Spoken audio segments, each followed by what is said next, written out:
जी हाँ दोस्तों, मुख्य चुनाव आयुक्त ज्ञानेश कुमार ने बिहार में मोदी और नीतीश की डुबो दी लुटिया। जनता ने किया हैरान करने वाला ऐलान, राहुल ने क्या ठोक दी ताबूत में आखिरी कील। बहुत स्वागत है आप सभी का। आप देख रहे हैं द राजनीति का विशेष सेगमेंट खबर और विश्लेषण। मैं हूं जबार खान।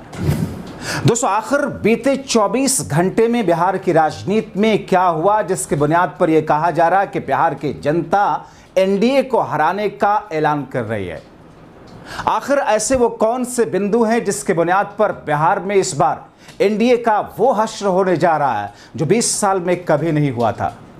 आखिर ज्ञानेश कुमार का इन तमाम चीजों में बीजेपी को नुकसान पहुंचाने का क्या रोल है।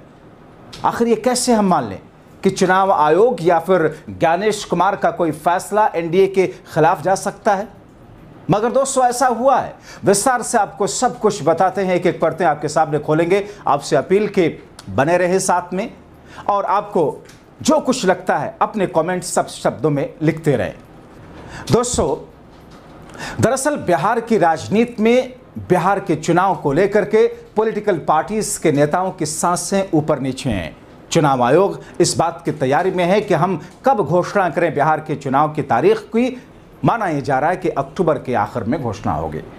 मगर दोस्तों, इस बीच में एक ऐसा इंटरनल सर्वे, जिस इंटरनल सर्वे ने मोदी शाह समेत नीतीश की नींदें गायब कर दी, और इस इंटरनल सर्वे में जो बातें सामने आई हैं उन बातों ने तेजस्वी समेत इंडिया गठबंधन की बल्ले बल्ले होने के संकेत दे दिए हैं। एक एक करके सब कुछ आपके सामने बताते हैं। दोस्तों, जो इंटरनल सर्वे है उसमें बिहार में नीतीश सरकार यानी कि बीजेपी गठबंधन वाली सरकार से बिहार की 48% जनता बेहद नाराज दिखाई दे रही है। 48%, 48%। 48% का मतलब आप समझते हैं। एक एक करके डिटेलिंग आप सुनेंगे तो और ज्यादा हैरान रहेंगे। खास तौर पर 18 वर्ष से 35 वर्ष की उम्र वाले युवाओं में असंतोष और भी ज्यादा है। यानी कि दोस्तों, फर्स्ट टाइम वोटर 18 वर्ष का शख्स और 35 साल का युवा बेहद नाराज है। आपको आगे बताऊंगा कि इसका फर्क, इंपैक्ट कैसे पड़ेगा, बुरा प्रभाव बीजेपी पर, एनडीए पर। इस सर्वे में 22% पुरुष, 48% महिला मतदाताओं से बातचीत की गई। 70% ग्रामीण, 30% शहरी लोग इसमें शामिल थे। यानी कि ग्रामीण इलाके के लोग और शहरी लोग दोनों, 70% ग्रामीण, 30% शहरी। दोस्तों, सर्वे में जो मुख्य सवाल थे उसमें से दो चीजों पर मैं फोकस करके आपकी तरफ लाना चाहता हूं। इसमें सवाल था, क्या आप नीतीश कुमार की सरकार के कामकाज से संतुष्ट हैं। नीतीश कुमार की सरकार मतलब बीजेपी और जेडीयू की सरकार, मतलब नीतीश और मोदी की सरकार, डबल इंजन की सरकार। जवाब सुनिए दोस्तों, हैरान रह जाएंगे। 48% ने बेहद नाराजगी जताई कि नहीं साहब, एंटी इनकम्बेंसी खतरनाक तरीके से है। 27% जनता कह रही है कि हाँ ठीक है, हम संतुष्ट हैं। लेकिन रेशो देखिए, 48% नाराज, 27% महज खुश, 20% लोग न्यूट्रल रह रहे हैं। यानी कि 20% जनता कह रही है कि ठीक है साहब, क्या कहें इस पर, यानी खुलकर बोलना नहीं चाहते। 4% ये कहते कि साहब हमें पता नहीं, क्योंकि हमें राजनीति के बारे में ज्यादा ज्ञान नहीं। अब दोस्तों, इसमें सबसे चौंकाने वाली बात यह रही कि 18 से 34 साल के 55% युवाओं ने असंतोष जताया। गांव में बिजली, पानी, सड़क, स्वास्थ्य सेवाओं की बड़ी कमी एक बड़ी वजह है। शहरों में रोजगार, महंगाई, शिक्षा, स्वास्थ्य मतदाताओं की परेशानी बढ़ाए हुए। अब दोस्तों, दूसरी जो सबसे खास बात है, 70% ग्रामीण वोटर और 30% शहरी वोटर ने नीतीश की मोदी सरकार पर नाराजगी जताई। नीतीश और मोदी सरकार पर, डबल इंजन की सरकार पर। यह बीजेपी जेडीयू के लिए एक बड़ी चिंता है। तीसरी खास बात जो बीजेपी जेडीयू के लिए झटका। अब दोस्तों, आप खुद सोचिए कि जो मोदी, नीतीश समेत बीजेपी एनडीए 20 साल सरकार चलाने के बावजूद, 20 साल सरकार चलाने के बाद बिहार को वहीं का वहीं रखे हुए है। यानी कि बिहार को विकास से कोसों दूर। आप कहेंगे बहुत सारी चीजों में विकास तो हुआ, मानता हूं, लेकिन विकास का मुख्य पैमाना क्या है, उसमें कोसों दूर 20 साल में अभी भी है।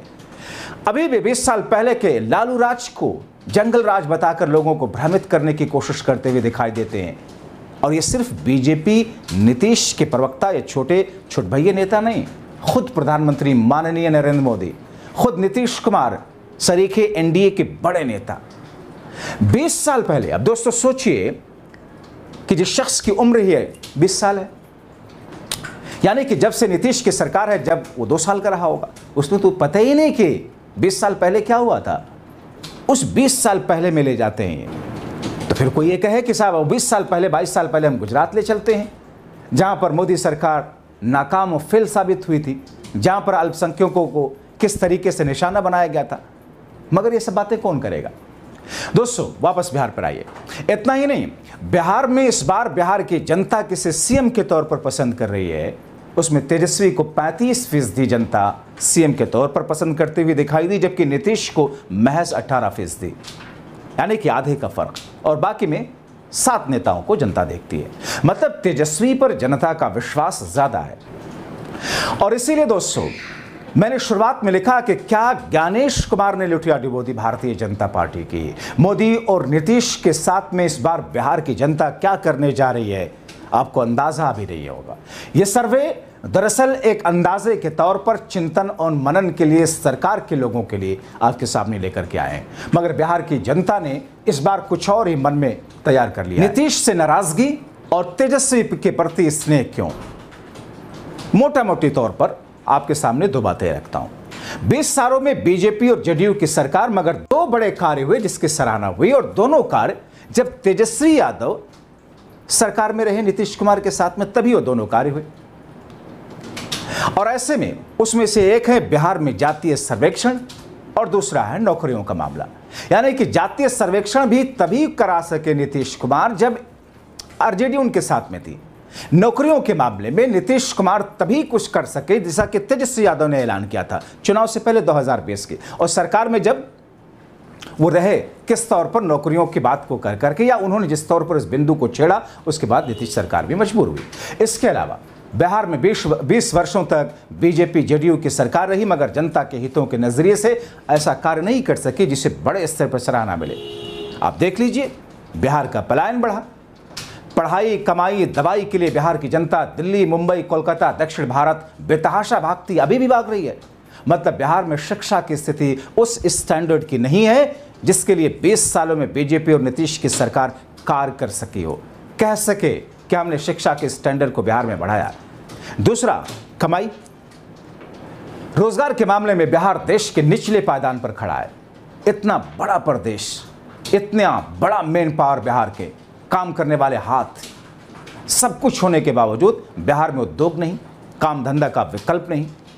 मोदी साहब गुजरात दक्षिण भारत जैसे राज्यों में जब जाते हैं तो वहां अडानी के प्रोजेक्ट की घोषणा होती है, उद्योग के लिए ऐलान किए जाते हैं, फैक्ट्रियां लगने की बात की जाती है, मगर बिहार आते हैं कहते हैं कि हमने बिहार के लिए मजदूर ट्रेन की घोषणा की। गजब अंदाज है दोस्तों, मजदूर ट्रेन की घोषणा।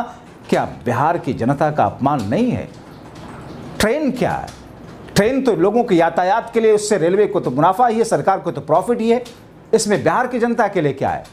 और आप ये कहते हो कि मजदूर ट्रेन, मतलब बिहार की जनता मजदूरी करने के लिए जाए उनके राज्य गुजरात, जाए महाराष्ट्र, जाए कोलकाता, जाए दक्षिण भारत, ये ऐलान आप करते हो। गजब है दोस्तों। नियत ही जब ना हो उद्योग की तो कैसे लग सकता? क्योंकि अगर नियत होती तो 20 वर्षों में नीतीश कुमार की सरकार है, उद्योग लग चुके होते। बिहार की जनता, बिहार के छात्र छात्रा वहां रुक करके पढ़ाई कर रहे होते। बिहार की जनता इलाज के लिए वहां पर रह रही होती। आप स्वास्थ्य की बात मामले में देखें, 20 वर्षों में बिहार के लोग अभी भी दिल्ली एम्स सफदरजंग जैसे उच्च सरकारी अस्पतालों की तरफ अपने मरीज को लेकर के भागे हुए चले आते हैं। केंद्र सरकार शिक्षा स्वास्थ्य का बजट काट रही है, तो बिहार में भी स्वास्थ्य शिक्षा की हालत पतली है, और ये तब है जब 20 वर्षों से बिहार में बीजेपी जेडीयू की सरकार है। इसी तरह आप देखें, पलायन का दर कम होने के बजाय हर साल बढ़ता जा रहा है। और दोस्तों क्या बात करते हैं, ये बात करते हैं 20 साल पहले की।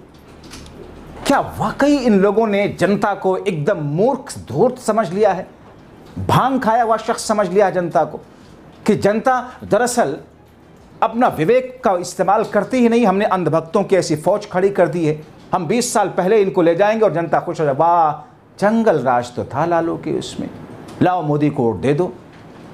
यानी कि दोस्तों 20 वर्षों में आप बदलाव का वाह भी बिहार को नहीं दिखा पाए, विकास का वाह भी नहीं दिखा दे पाए, और आप वोट लेने के लिए बात करोगे 20 साल पहले के दौर के जंगल राज को बताकर लोगों को भ्रमित करके वोट लेने की नाकाम कोशिश करोगे। गजब है महाराज, गजब अंदाज है, गजब थित रही है। और इन सबसे बड़ी बात यह कि बिहार के लिए 20 सालों से नीतीश स्पेशल राज्य का दर्जा बिहार के लिए मांगते रहे। स्पेशल राज्य का, विशेष राज्य का दर्जा। 11 वर्षों से तो खुद प्रधानमंत्री मोदी केंद्र में हैं। ये तो गए भी थे बिहार में कुछ वर्ष पहले, कह रहे थे बताइए कितना दूं बिहार को, 1000 करोड़, 5000 करोड़, 50,000 करोड़, 5 लाख करोड़, ऐसे हाथ उठा उठा के कह रहे थे ना। कितना दिया? कितना? अगर इतना ही बिहार को आप देना चाहते थे तो स्पेशल राज्य का दर्जा दे देते। 11 वर्षों से आपकी सरकार है माननीय नरेंद्र मोदी जी, मगर आपने बिहार को क्या दिया? सिर्फ यही, कितना दें। हाँ, बिहार को आपने दिया जरूर है अपमान, कि नीतीश के डीएनए में ही खोट है। नीतीश मतलब आजकल जैसे मोदी कहकर के भारत को लोग समझ लेते हैं, विदेशों में जाकर के मोदी का जिक्र होगा तो भारत अपने आप में, दिल्ली में बैठकर अगर नीतीश का जिक्र होगा तो बिहार आएगा। तो नीतीश का जिक्र करके नीतीश के डीएनए में आप खोट बता रहे हैं। और इन्हीं नीतीश की पार्टी के लोगों ने अपने डीएनए का सैंपल भेजा था केंद्र में, दिल्ली में बैठे हुए प्रधानमंत्री नरेंद्र मोदी को, कि हमारे डीएनए में खोट नहीं है, आपकी भाषा में खोट है, आपकी बुद्धि में खोट है, आपकी नीयत में खोट है। क्यों नहीं दिया बिहार को विशेष राज्य का दर्जा? मोदी शाह और खुद दबाव में नीतीश लोगों को बात इस मुद्दे पर करने ही नहीं देना चाहते। नीतीश की मजबूरी है कि इधर से भी कहते हैं ना कि इधर से भी जाए तो भी कुआं, इधर जाए तो खाई, आगे जाए तो आग जल रही है, पीछे जाए तो कांटों की झाड़ी। क्या करें नीतीश? इसीलिए कहते हैं कि इंसान को रीढ़ की हड्डी वाला होना चाहिए, इंसान को कायर नहीं होना चाहिए, अपने टेम्परेरी फायदे की बुनियाद पर अपनी कायरता नहीं दिखाना चाहिए। इंसान है, आपका विवेक है, सही और गलत की पहचान के साथ उसका फैसला होना भी चाहिए, उस पर डटना भी चाहिए। अब ऐसे में दोस्तों नीतीश चाहते हैं, मोदी और बीजेपी चाहते हैं कि अंधभक्तों की ऐसी फौज रहे, हिंदू मुस्लिम में फंसी रहे। इसीलिए बीजेपी के कहने पर बिहार में हिंदुओं को विकास के मुद्दे से भटका करके महज हिंदू मुस्लिम करने के लिए क्या बिहार में सीताधाम की घोषणा करके जनता को छलने का काम किया गया। किसी को सीताधाम से विरोध नहीं हो सकता, मगर जनता के मुद्दे को सरकार नजरअंदाज तो करे तो फिर ये बातें तो आएंगी सामने। आप चुनाव के वक्त में आप ये कहोगे कि हम महिलाओं को काम धंधा शुरू करने के लिए 2 लाख रुपए तक देंगे, 10-10 हज़ार रुपए महीने। सोचिए, सितंबर, अक्टूबर, नवंबर के आखिर में 18-20 नवंबर के बीच में नतीजे आ जाएंगे। 3 महीने का 10-10 हज़ार रुपए के पैसे हर परिवार की एक महिला के खाते में आप डाल रहे हो। मतलब एक तरफ मोदी जी वो जो कहते हैं हम झोला उठा करके चल देंगे, उस झोले में वो जनता को 5 किलो राशन दे करके उनके वोट खरीद रहे हैं लगातार कितने वर्षों से। और दूसरी तरफ नीतीश कुमार ये ऐलान कर रहे हैं कि हम 10,000 रुपए महीने आपको दे रहे हैं। मतलब सरकार में आए ना आए, मतलब इन 3 महीनों में जब तक कि वोट नहीं पड़ जाता, नतीजे नहीं आ जाते, 3 महीनों के पैसे मिल जाएंगे एक परिवार को, 30,000 रुपए। क्या ये वोट खरीदना नहीं हुआ? दोस्तों फिर से इस सर्वे पे आते हैं। इस सर्वे में इन्हीं सब कारणों से नीतीश सरकार और बीजेपी के खिलाफ भयंकर एंटी इनकम्बेंसी की वजह से जनता सरकार बदलना चाहती है। इसीलिए दोस्तों कहते हैं कि वोट देना आपका अधिकार ही नहीं, आपकी जिम्मेदारी है, क्योंकि आपके पैसे से सरकारें चलती हैं। आपके पैसे से आप जिनको बिठाते हैं वहां के हमारे प्रदेश का, हमारे राज्य का, हमारे देश का विकास कीजिए। मगर जब वो आपके पैसों पर ही ऐश करते हुए आप ही के साथ छल करने लगे तो आपका जागरूक होना सिर्फ जरूरी नहीं बल्कि आपका एक्शन में आना जरूरी है। आपके हिसाब से जो भी आपको, आपके इलाके को, आपके राज्य को, आपके प्रदेश को, आपके देश को विकास दे सकता है, और महज धार्मिक, जाति, धर्म, इन तमाम चीज़ों में भ्रमित करने वाला नहीं, अपने हिसाब से अपने एक वोट के इस्तेमाल कीजिए। बहुत शुक्रिया।